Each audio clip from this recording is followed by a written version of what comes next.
Dans la nuit du août, camions d'armes ont été interceptés à la frontière sud du Burkina Faso, un événement qui a profondément marqué le pays.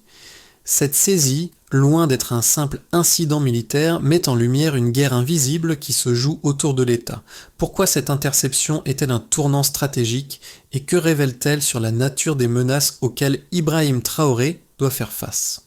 Les conséquences de cet événement ne se limitent pas à une simple victoire sécuritaire.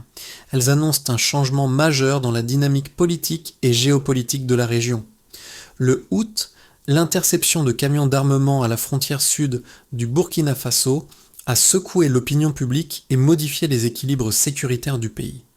Cet événement, au-delà de la simple saisie de matériel, illustre les enjeux bien plus profonds auxquels Ibrahim Traoré et son gouvernement doivent en faire face. L'incident révèle non seulement la résilience d'un réseau logistique transfrontalier, mais aussi les fragilités de l'État burkinabé dans son contrôle des frontières. Alors que le Burkina Faso se trouve sous pression dans une lutte contre des menaces internes et externes, ce moment marque un tournant. Il démontre la capacité du gouvernement à réagir rapidement à des situations de crise, mais il soulève également la question cruciale de la sécurité à long terme. Dans ce contexte, la question qui se pose est: comment le pays va-t-il utiliser cet événement pour renforcer sa souveraineté face à un environnement régional instable ? Le août, l'interception des camions transportant des armes à la frontière sud du Burkina Faso a mis en lumière un phénomène bien plus vaste qu'un simple trafic d'armement. Cet événement a agi comme un révélateur stratégique, mettant à jour des réseaux logistiques complexes et un système de financement clandestin qui traverse plusieurs pays du Sahel.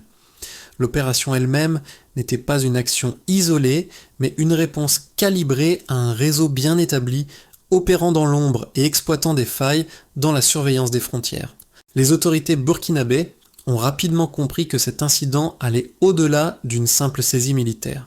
L'itinéraire suivi par les camions, étudié pour éviter la détection, a révélé une organisation sophistiquée, capable de transporter des armes d'une manière presque invisible aux yeux des forces de sécurité. La diversité des armes saisies, provenant de plusieurs zones de conflit, montre que les auteurs de l'opération avaient une logistique résiliente, pensée pour contourner les contrôles. Le contexte dans lequel cet événement se déroule est également crucial. Le Burkina Faso, déjà soumis à de fortes pressions internes et à une insécurité croissante, se retrouve dans une position où chaque décision prise par le gouvernement peut avoir des conséquences de grande envergure. L'interception des camions a non seulement renforcé la position d'Ibrahim Traoré vis-à-vis des menaces externes, mais elle a aussi servi de point de bascule pour le pays dans sa gestion de la crise. L'événement a permis de réaffirmer la capacité de l'État à protéger ses frontières, mais a également mis en évidence les vulnérabilités persistantes qui risquent de compromettre la sécurité nationale à long terme. Ce qui a commencé comme une victoire sécuritaire pourrait bien être le prélude à une prise de conscience plus profonde sur les défis auxquels le Burkina Faso doit faire face. La question clé est désormais: comment le pays peut-il utiliser cet incident pour adapter sa stratégie de sécurité et renforcer sa souveraineté face à des menaces invisibles? Ibrahim Traoré, bien qu'éloigné des projecteurs médiatiques, se trouve au cœur de cette crise. Contrairement à d'autres dirigeants, il ne cherche pas à se positionner en héros, mais comme un stratège pragmatique dont les décisions doivent reposer sur des faits tangibles. Le août, c'est à partir d'une simple décision sur le terrain qu'un basculement stratégique s'est opéré. Un convoi lent et silencieux, pris dans une situation qui semblait banale, a été intercepté. La réaction rapide et bien coordonnée a empêché ce qui aurait pu devenir une crise majeure, à la fois militaire et politique. Ce moment précis incarne l'importance des décisions locales dans un contexte global. La lente progression du convoi a attiré l'attention du capitaine Moussa Kaboré, dont l'intervention a permis de stopper l'avancée des camions avant que la situation ne dégénère. Mais ce n'est pas seulement le geste immédiat qui a compté. C'est la capacité de l'État burkinabé à synchroniser les informations, à activer rapidement ses centres de commandement et à verrouiller les autres routes stratégiques en quelques heures qui a permis de maîtriser la situation. Pour Ibrahim Traoré, l'impact de cet événement dépasse la simple victoire sécuritaire. Il s'agit de redéfinir l'action de l'État, de démontrer que même dans une crise, les décisions peuvent être prises rapidement, sans céder à la panique. Cette interception a servi de tremplin pour repositionner le Burkina Faso en tant qu'acteur proactif face à une menace complexe et en constante évolution. Le matin du août a marqué un tournant dans l'histoire récente du Burkina Faso. Alors que le pays était déjà sous une pression sécuritaire croissante, l'interception de camions d'armement à la frontière sud a agi comme un signal de basculement. Ces camions, qui circulaient lentement sur une route habituellement surveillée, ont été repérés grâce à une série de signaux faibles, des irrégularités dans les déplacements et un comportement trop méthodique. En quelques minutes, ce qui semblait être une simple intervention militaire est devenu un événement qui allait redéfinir la gestion de la sécurité dans la région. Les premières heures qui ont suivi l'interception ont été cruciales, ont été marquées par une rapidité impressionnante dans la gestion de la crise. L'information a immédiatement circulé entre les différents centres de commandement du pays.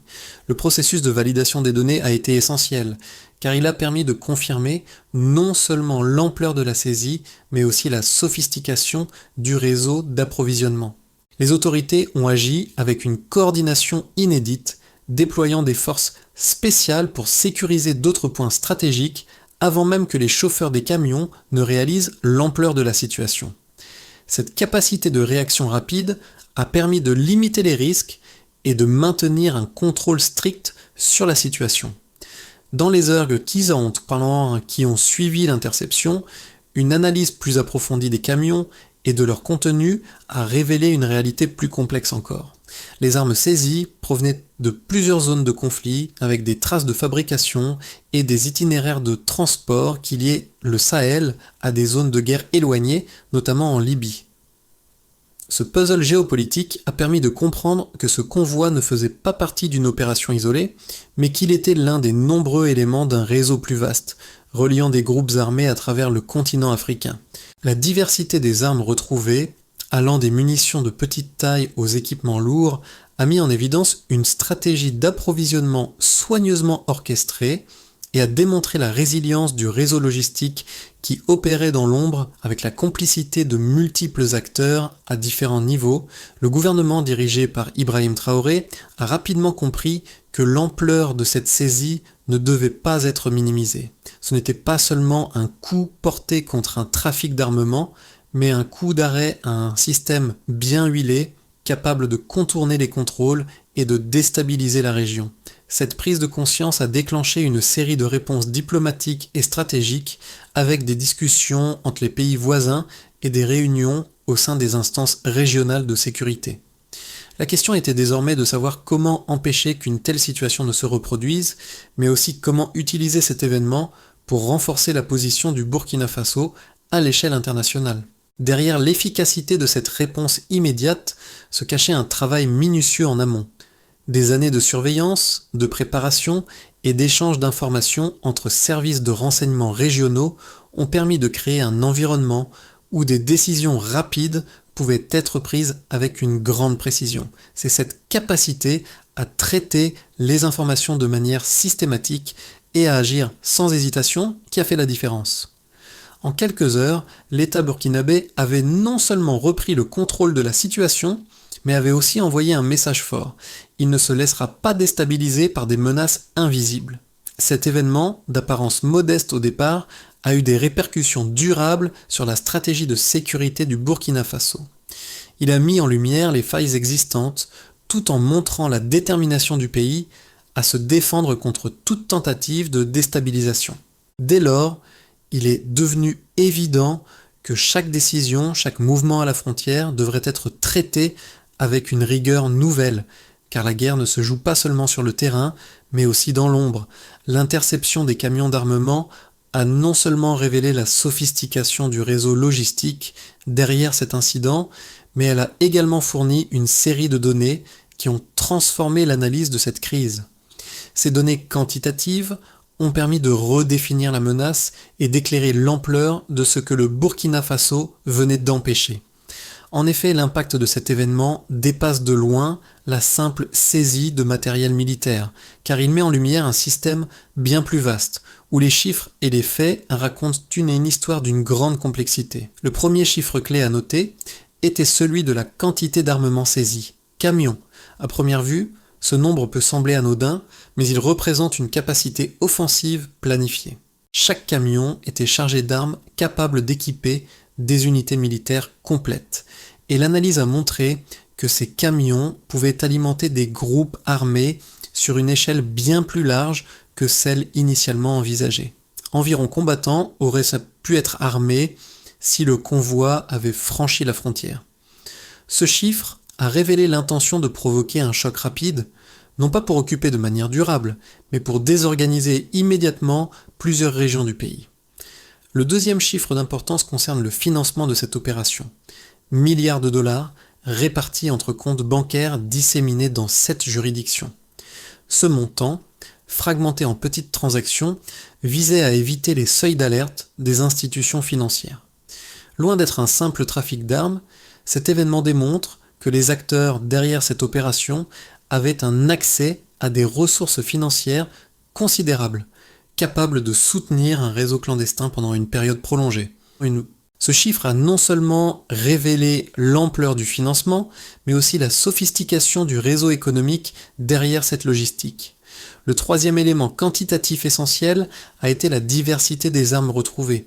La cartographie balistique des saisies a permis de déterminer que % des armes provenaient de stocks libyens dispersés, % étaient issus d'industries officielles situées dans des pays membres de l'OTAN, et le reste provenait de reventes privées détournées. Cette diversité dans les sources d'approvisionnement a non seulement montré que ce réseau n'était pas dépendant d'un fournisseur unique, mais qu'il fonctionnait de manière résiliente, capable de s'adapter aux ruptures et aux contrôles. Ces données ont permis de dresser un tableau précis des flux logistiques et financiers qui traversent le Sahel. Loin d'être une simple victoire sécuritaire, l'interception de ces camions a permis d'élargir l'analyse à une menace systémique impliquant plusieurs acteurs étatiques et non étatiques à travers différentes régions du monde.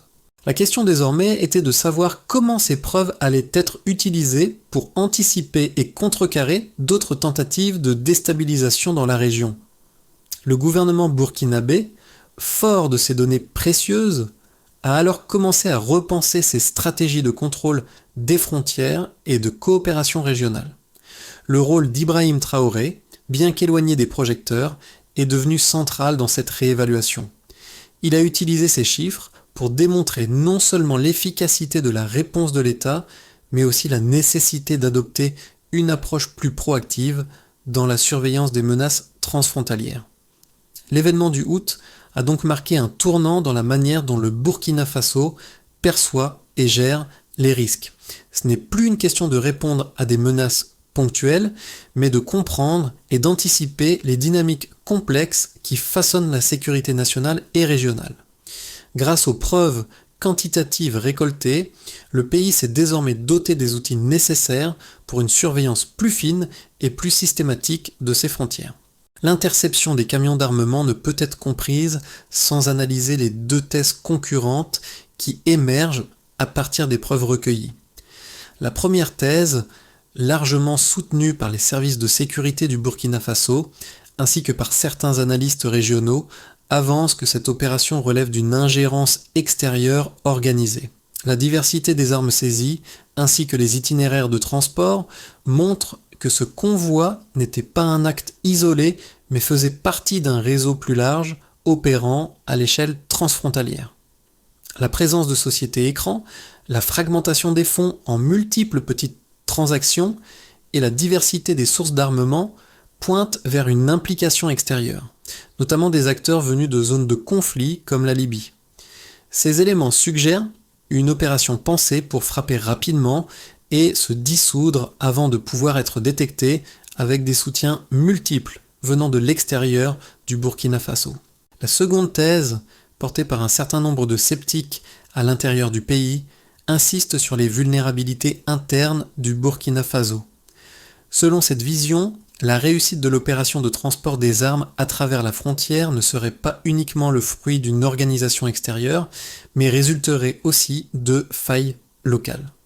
Ces failles, selon les analystes, incluent des complicités locales et des erreurs dans les contrôles administratifs. Certains de ces analystes mettent en doute l'efficacité du renseignement local et estiment que les autorités burkinabées n'ont pas réagi assez vite aux premiers signes de ce trafic, ce qui aurait permis au convoi de circuler presque sans encombre. Après une analyse approfondie, il apparaît que la réalité est plus complexe. Les enquêtes et les vérifications externes est bien plus complexe. En effet, une analyse croisée des données provenant des différents services de renseignement et des inspections effectuées sur le terrain révèle que les deux thèses ne sont pas mutuellement exclusives. D'une part, l'ingérence extérieure est bel et bien présente, avec un réseau bien structuré qui cherche à déstabiliser le pays, mais d'autre part, les failles internes du système sécuritaire burkinabé ne peuvent être ignorées. Les vérifications des scellés et la traçabilité des numéros de série des armes saisies montrent que des ruptures dans le contrôle local ont facilité la circulation de ce convoi. Cette analyse, loin de réduire l'ampleur de la menace, met en évidence la complexité du problème. Le Burkina Faso n'est pas seulement confronté à un réseau externe de déstabilisation, mais doit également faire face à ses propres faiblesses institutionnelles. Il est donc impératif de traiter ces deux aspects de manière simultanée. Une réponse cohérente et durable implique de renforcer non seulement la coopération régionale contre les menaces extérieures, mais aussi de réformer les contrôles internes pour éliminer les vulnérabilités locales. C'est en acceptant cette double réalité que le Burkina Faso pourra se préparer efficacement aux défis futurs. Le août, après l'interception des camions, une vérité importante a émergé. Ce n'était pas seulement un trafic d'armement, mais une tentative de déstabilisation systémique du Burkina Faso. Cette révélation a changé la perception de l'événement. Ce n'était pas un simple incident de sécurité, mais un moment décisif dans l'histoire du pays. Ce basculement a été rendu possible par la découverte d'une série de preuves qui ont lié l'opération à un réseau international. Le convoi était un symptôme d'une menace bien plus vaste, tissée à travers des liens financiers et logistiques complexes. Ce moment a agi comme un révélateur pour le gouvernement burkinabé, montrant non seulement la capacité du pays à réagir face à cette crise, mais aussi les faiblesses inhérentes au système de défense. Les premières heures qui ont suivi l'interception ont été cruciales. On vu une réaction rapide, mais cette découverte a poussé Ibrahim Traoré à réévaluer ses priorités stratégiques. L'État burkinabé devait maintenant se préparer à affronter une menace à la fois externe et interne et s'assurer que les leçons tirées de cet événement ne soient pas perdues. L'interception des camions a non seulement révélé une menace immédiate, mais a aussi dessiné les contours de répercussions bien plus vastes. Cet événement a eu des répercussions directes sur plusieurs aspects de la vie au Burkina Faso, affectant à la fois la politique intérieure, la sécurité régionale et l'économie. Les forces de sécurité burkinabées, renforcées par une coordination accrue, ont commencé à sécuriser les zones sensibles autour de la frontière, réduisant ainsi les risques de futures infiltrations. Mais au-delà de la simple réaction sécuritaire, cet événement a également déclenché un processus de consolidation institutionnelle avec la mise en place de nouvelles stratégies pour renforcer le contrôle des frontières et améliorer la surveillance des flux transfrontaliers. En ce qui concerne la politique intérieure, la saisie des camions a renforcé le leadership d'Ibrahim Traoré, qui a utilisé cette victoire pour instaurer une nouvelle dynamique de stabilité. Les autorités ont lancé des initiatives pour remobiliser la population, encourager la vigilance citoyenne et renforcer la confiance dans l'État.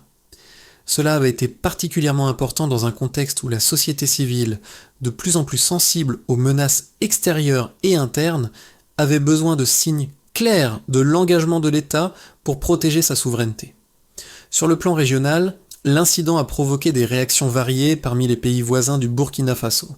Alors que certains ont exprimé leur soutien à l'État burkinabé dans ses efforts pour contenir les menaces transfrontalières, d'autres ont montré des signes de méfiance. Cette situation a mis en lumière la nécessité de renforcer la coopération régionale dans le domaine de la sécurité.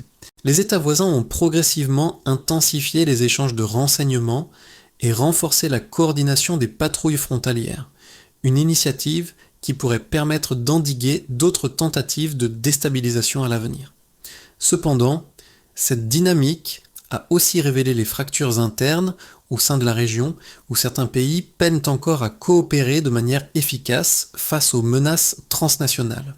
L'impact économique de cet événement a été à la fois immédiat et plus subtil.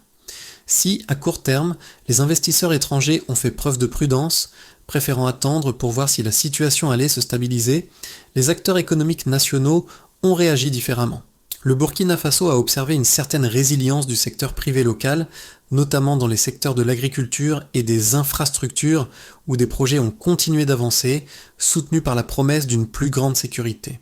Cette résistance économique face à la crise a été un facteur crucial dans la reprise des activités économiques après l'événement. Les entreprises locales, tout en restant vigilantes, ont commencé à se réadapter et à se préparer à un environnement de plus en plus incertain où la sécurité serait un élément clé dans leurs projections futures.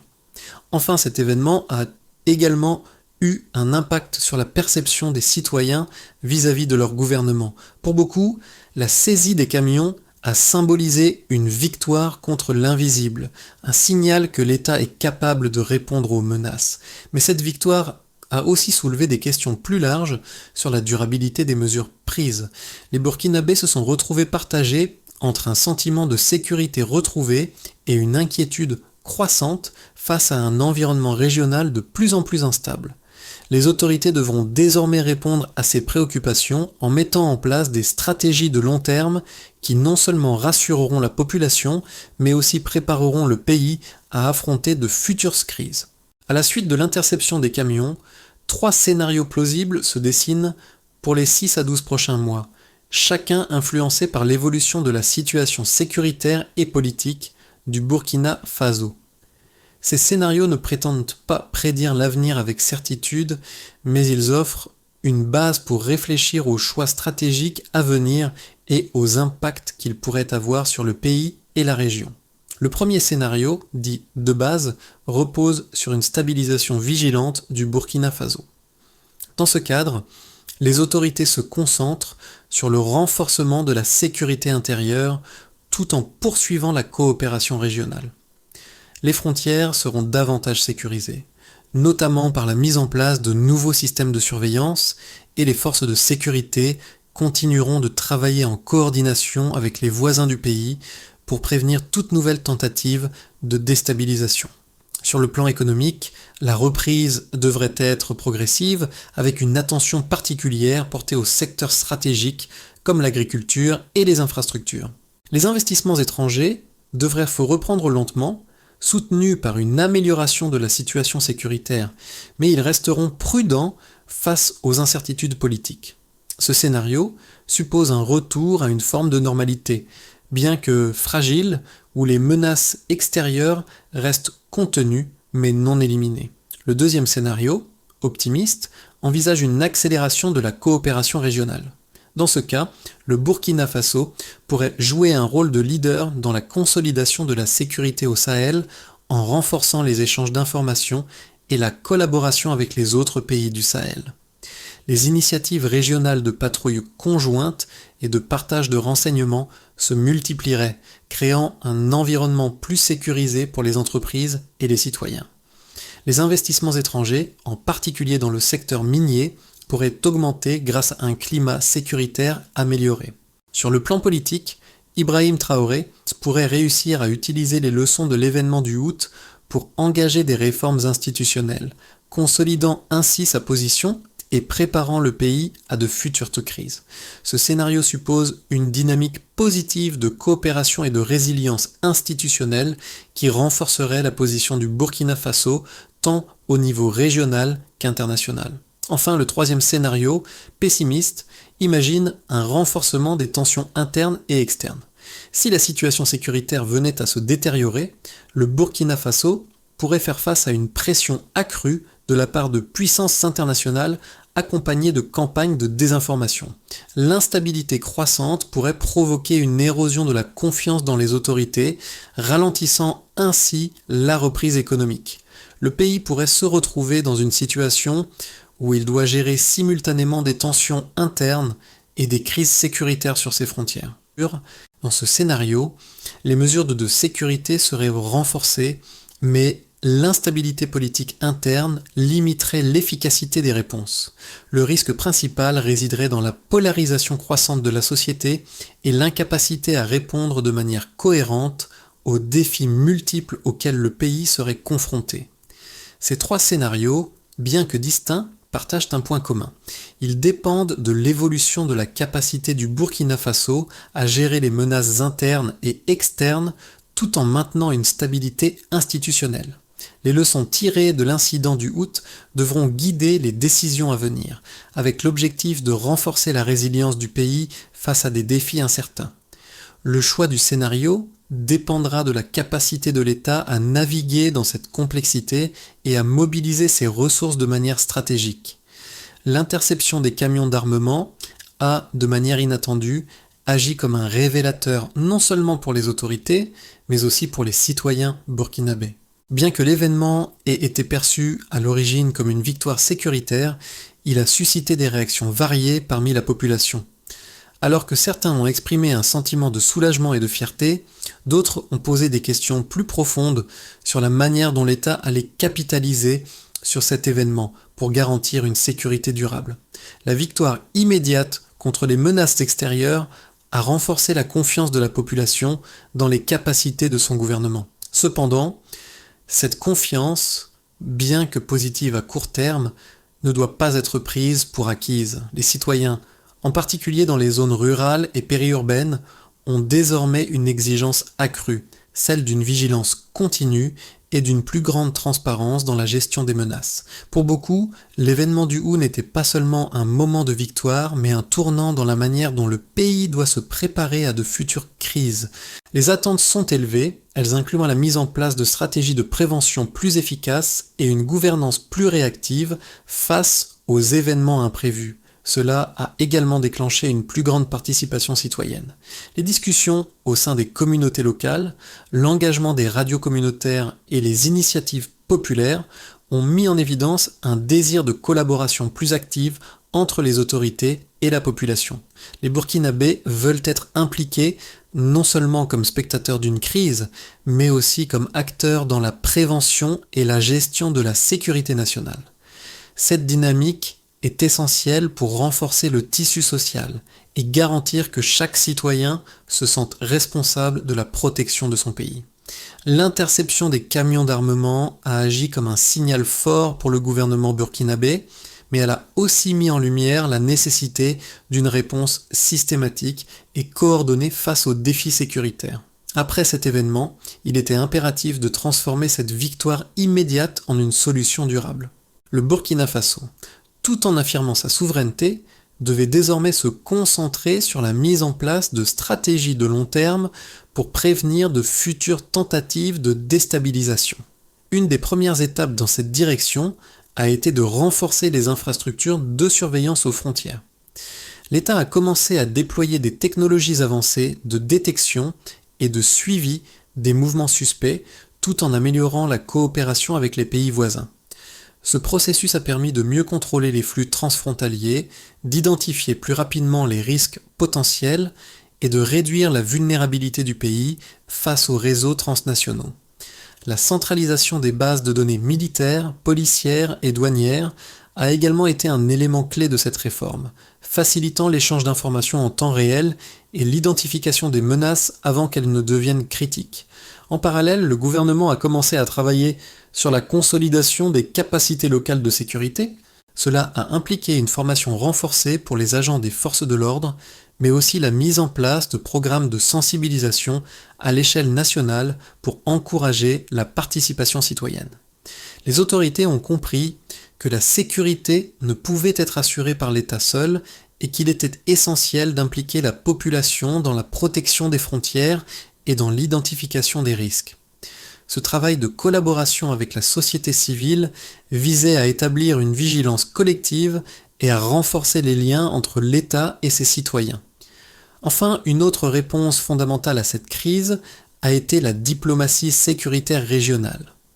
Le Burkina Faso a renforcé ses liens avec ses voisins pour assurer une meilleure coordination en matière de sécurité.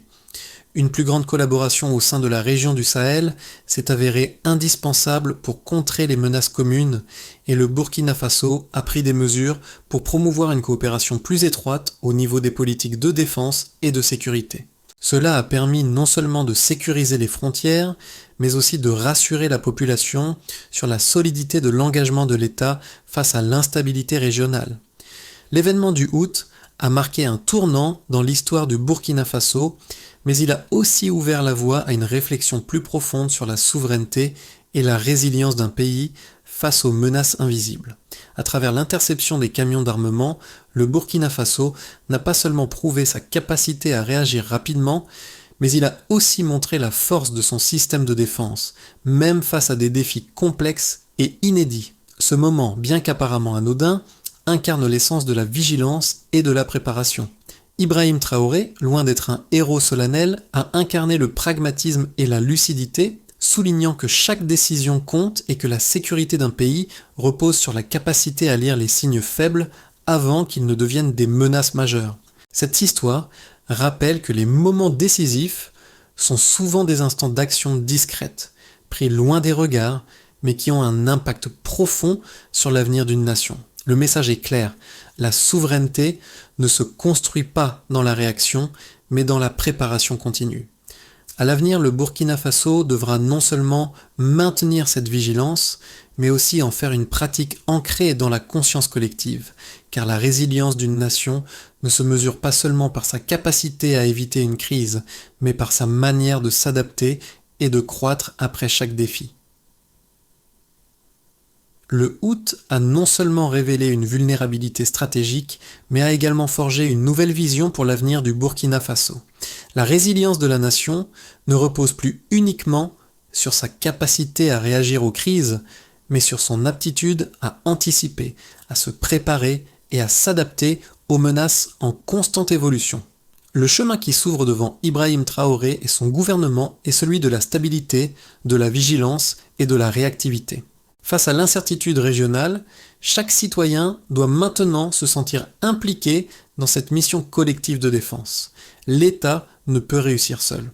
Une nation forte est celle qui unit ses efforts, qui s'approprie ses défis et qui construit ensemble un avenir sécurisé.